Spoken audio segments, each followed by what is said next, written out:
இந்த வீடியோவில் நம்ம எதை பற்றி பார்க்க போகிறோம்னா, தமிழ்நாடு அரசு பார்த்தீங்கன்னா மகளிர் உரிமைத் தொகை ரூபாய் 1000, அதுடன் சேர்த்து இன்னும் 2 திட்டங்கள் மூலம் இன்னும் 2000 ரூபாய், மொத்தம் 3000 ரூபாய் மாதம் மாதம் வழங்கி வருகிறது. இந்த திட்டம் பற்றிய விவரங்கள் என்னன்னு சொல்லிட்டு தான் இந்த வீடியோவில் அப்டேட்டில் பார்க்க போகிறோம்.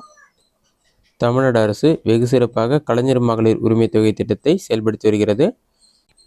மாதம் மாதம் 1000 ரூபாய் பெண்கள் வங்கிக் கணக்குகளில் நேரடியாக வரவு வைக்கப்படுகின்றன. இந்த திட்டத்தில் சுமார் 1,15,00,000 பெண்கள் பயனாளியாக இருந்து வரும் நிலையில் விரைவில் புதிய பயனாளிகள் இந்த திட்டத்தில் சேர்க்கப்பட இருக்கின்றன.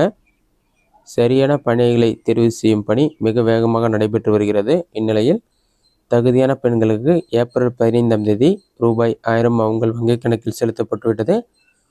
உங்களுக்கு இதற்கான பணம் வந்திருக்கான்னு சொல்லிட்டு நீங்கள் பேங்க் பேலன்ஸ் செக் பண்ணி பார்க்கணும். ஏன்னா ஏற்கனவே பணம் பெற்ற தகுதியான நபர்களுக்கு அவர்கள் வங்கிக் கணக்கில் 1000 ரூபாய் செலுத்தப்பட்டு விட்டது.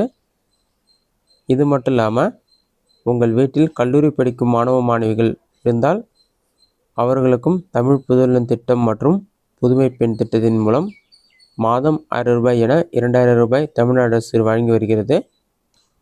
தமிழ் வழி கல்வியில் அவர்கள் இருவரும் பள்ளிக்கல்வியை முடித்து உயர்கல்வி படிப்பவர்களாக இருத்தல் வேண்டும்.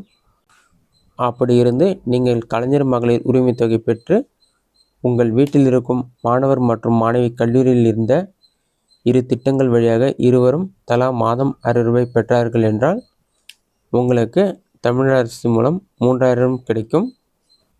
இதில் இன்னொரு சிறப்பம்சம் என்னவென்றால் ஒரு வீட்டில் 2 மாணவிகள் அல்லது 2 மாணவர்கள் என எத்தனை பேர் இருந்தாலும் இந்த திட்டத்தின் வழியாக ஒவ்வொருவரும் பயன்பெற முடியும். ஒரு குடும்பத்திற்கு ஒவ்வொருவருக்கு மட்டுமே உதவித்தொகை கிடைக்கும் என்ற எந்த நிபந்தனையும் இந்த திட்டத்தில் இல்லை. இதுதான் கலைஞர் மகளிர் திட்டத்துடன் இன்னும் 2 திட்டங்களுடன் சேர்த்து 3000 வழங்கப்படும் திட்டமாகும். இது மட்டும் இல்லாமல் மகளிர் உரிமை தொகை இவங்களுக்கு வரலனா அதற்கான காரணம் என்னன்னு சொல்லி அப்படியே ஸ்டேட்டஸ் செக் பண்ணி தெரிந்து கொள்ள முடியும்.